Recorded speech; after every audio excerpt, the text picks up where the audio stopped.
Merhaba arkadaşlar, Kardeş Örgüler YouTube kanalıma tekrardan hoş geldiniz. Bugün sizlerle birlikte yine güzel bir roba artırma çalışması yapacağız.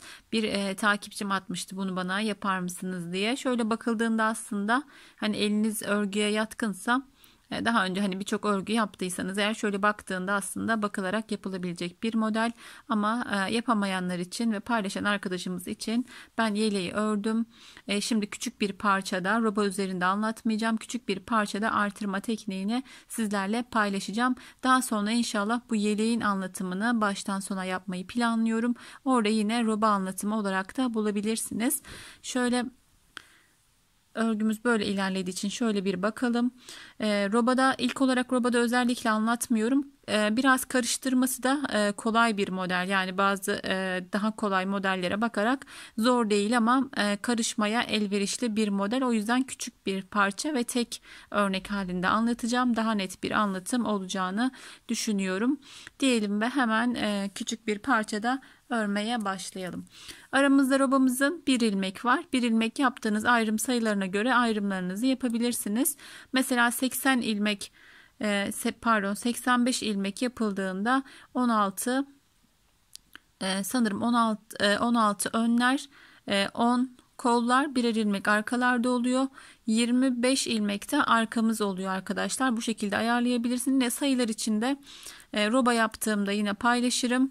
Sayfamıza yaptığımız yeleklerin sayıları da var, ya da daha önce yaptığınız bir sayının yeleğine göre de sayıları ayarlamak mümkün diyelim ve önemli olan bu artırma tekniğine geçelim arkadaşlar. Şöyle 15 ilmek başlamıştım ben. Bir kenar ilmeğimi örmeden alacağım. Düz olarak başlıyoruz.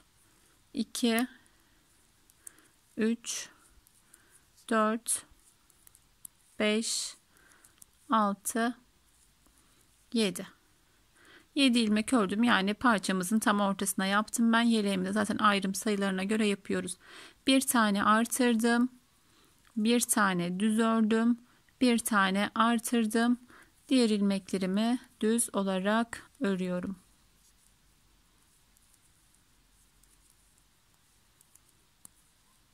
Kenar ilmeğim ters. Arka sıramız birçok örgüde olduğu gibi tamamen ters örgü olacak. İlk sıralarım çok fazla ilmek olmadığı için kesmeden devam edeceğim. Siz de benimle birlikte örmüş olursunuz.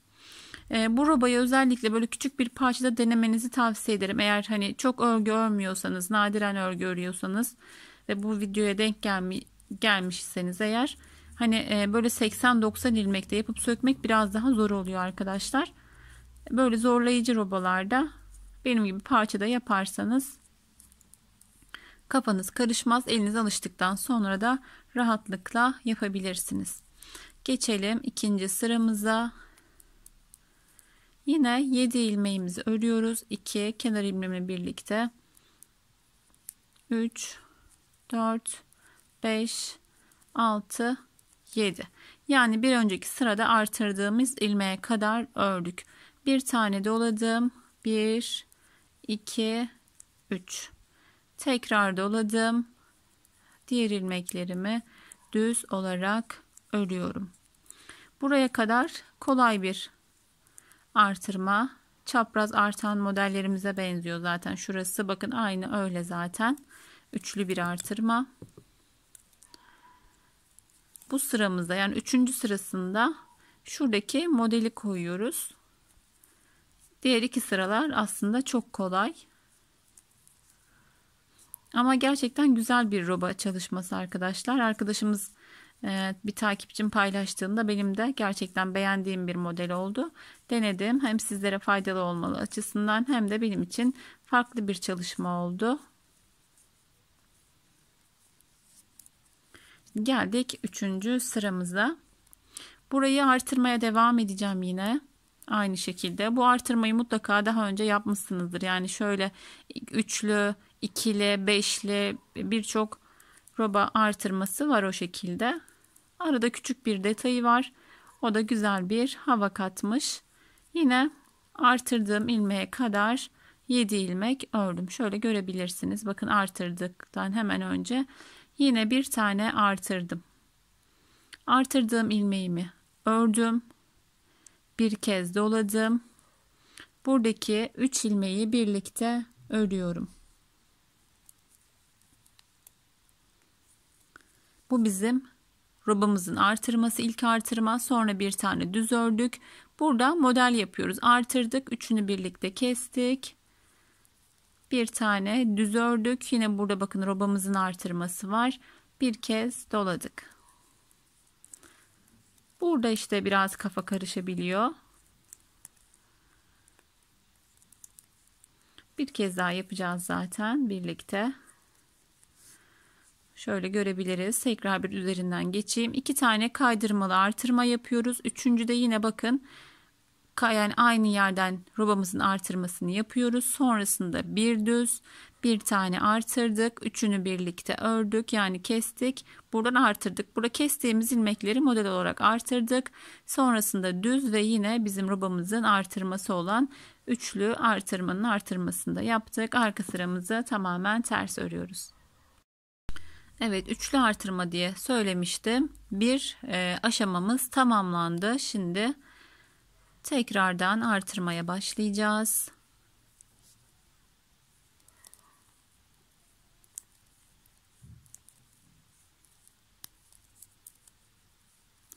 Orada bir ilmeğimiz vardı arkadaşlar. Şöyle kestiğimiz ilmek oldu. Bu da şöyle görebilirsiniz. Üçünü bir almıştık. Bir ilmeğimiz olmuştu. Oraya kadar düz örmeye devam ediyoruz. Bakın buradaki ilmeklerimi de düz ördüm. Hiçbir artırma yapmadım buraya kadar. Aynı buradaki başlangıçtaki yerimize geldik. Bir artır, bir düz, bir tane artır. Bu artırdığımız ilmeklere hiçbir şey yapmadan örüyoruz.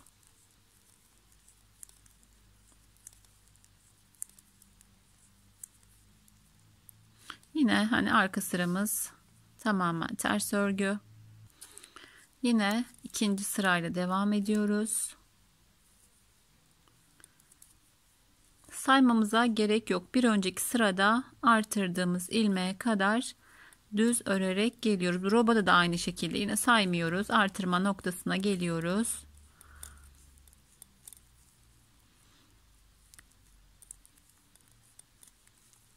Bakın bir önceki sırada artırdığım ilmek, şuradaki ilmekler bu sıralarda işte kafa karıştırabiliyor arkadaşlar, ama burayı hiç baz almıyoruz. Biz yeniden başladık. Bir tane artırdık. İkinci artırmamızı sağ sola doğru yapıyoruz. 1 2 3 ilmek. Aynı burada yaptığımız gibi. Bir tane doladık. Kalan ilmeklerimiz yine düz örgü.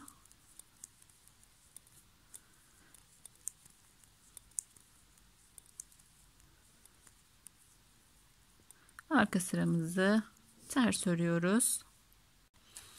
Üçüncü ve yine işlem sıramızla devam ediyoruz.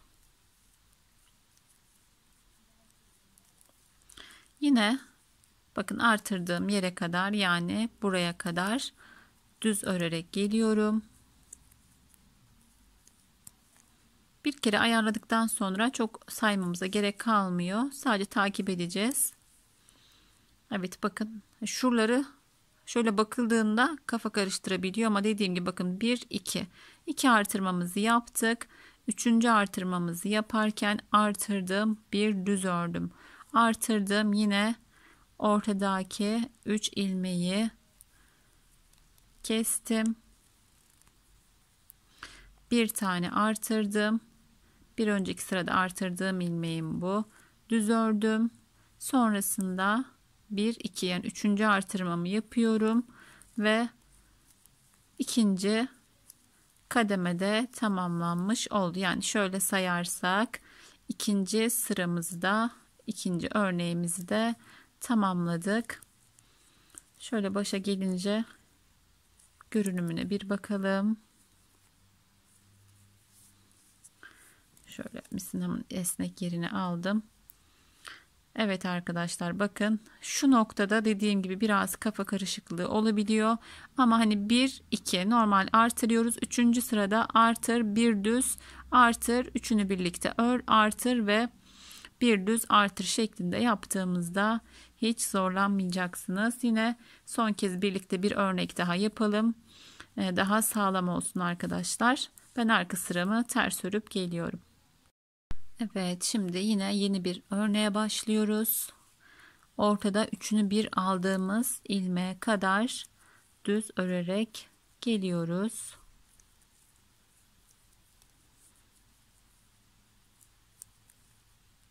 Oldukça zevkli de bir roba arkadaşlar. 1 2 3 örnek derken hani bitireyim, şimdi yine ortaya kesmesi geldi, artırması bitti derken zevkle yapılacak bir model. Bakın artırdığım yere geldim. Buraları da şu an düz örüyorum. 2 3 tam kestiğim ilmeğe, yani burada başladığım ortadaki ilmeğe geldim. Yeni bir artırmaya başlıyorum. Buradaki ajurları hiç dikkate almıyorum. Bir tane doladım, bir tane düz ördüm, bir tane doladım. Eğer bakarsak tam bu noktada hani ajurlar karışık gibi görünüyor arkadaşlar. O zaman kafa karışıklığı olabilir ve yanlış yapma ihtimalimiz de olabilir. Dediğim şekilde planlarsanız artırdık. Şimdi ikinci artırmamızı yapacağız. Bir sonraki sırada üçüncü sıraya geldiğimizde kesme işlemini, yani oradaki modeli yapıyoruz. Sonrasında yine sil baştan başlıyoruz. Şöyle üçlü ajurlar şeklinde modelimiz ilerliyor. Şimdi arka sıramı ben yine ters örüyorum. Evet, artırmaya devam ediyoruz. Son kez gösteriyorum. Videoyu bazen hızlı bulan arkadaşlar oluyor. YouTube seçeneklerinden sağ altta sanırım. Oradan yavaş modda izlemek mümkün. Zaten bu bir canlı yayın değil. Başa alıp ileri geri alıp da yapmak mümkün arkadaşlar. Yapmak istedikten sonra. Yine bakın bir önceki ajuruma geldim. İkinci artırmamı yapıyorum. 1 2 3 yine artırmamı yaptım. Geri kalan ilmeklerim düz örgü. Son kez üçüncü sıramızı yapacağız. Sonrasında videomu sonlandıracağım. İnşallah en kısa sürede gördüğünüz yeleğin baştan sona anlatımıyla sizlerle olacağım tekrar. Planladığım gibi olmuyor bazen, yani yarın çekerim, bu hafta çekerim dediğim videolar bazen 10 günü 15 günü bulabiliyor arkadaşlar. Şöyle videomu sonlandırmadan, durdurmadan hemen ilerleteceğim. Son sıramızda yapalım. Zaten buraya kadar yaptıysanız alışmış ve anlamış olmalısınız.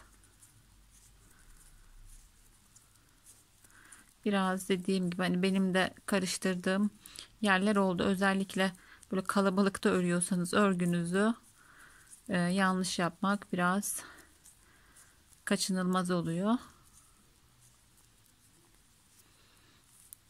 Evet, bakın yavaş yavaş kendini gösteriyor. Her renkten de yaptığımız model her renkte farklı gösteriyor kendini arkadaşlar. Beyaza da gerçekten oldukça şık oldu.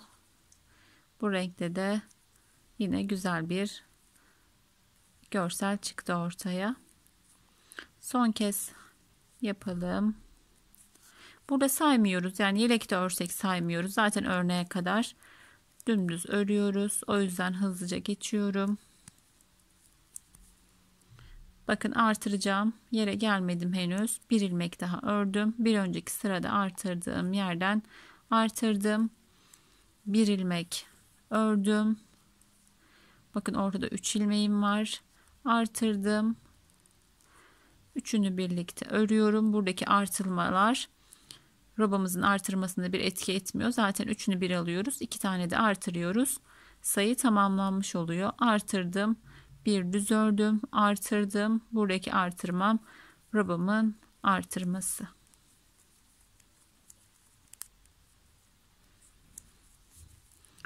Şöyle sıra başına gelelim.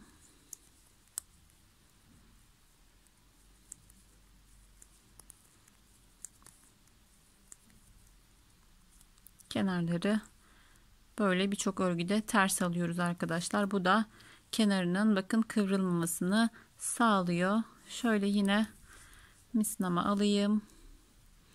Bakın güzel bir model, güzel bir artırma tekniği çıktı ortaya arkadaşlar.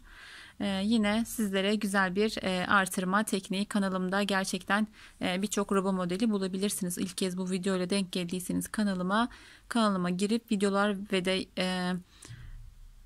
oluşturduğum oluşturma listeleri, yani roba modelleri, işte yelek modelleri, hırka modelleri, oraya da tıkladığınızda tüm modellere, tüm detaylara ulaşabilirsiniz. Yeni bir video, yeni bir modelde görüşmek üzere. Yapacak olan herkese şimdiden kolay gelsin. Allah'a emanet olun. Hoşça kalın.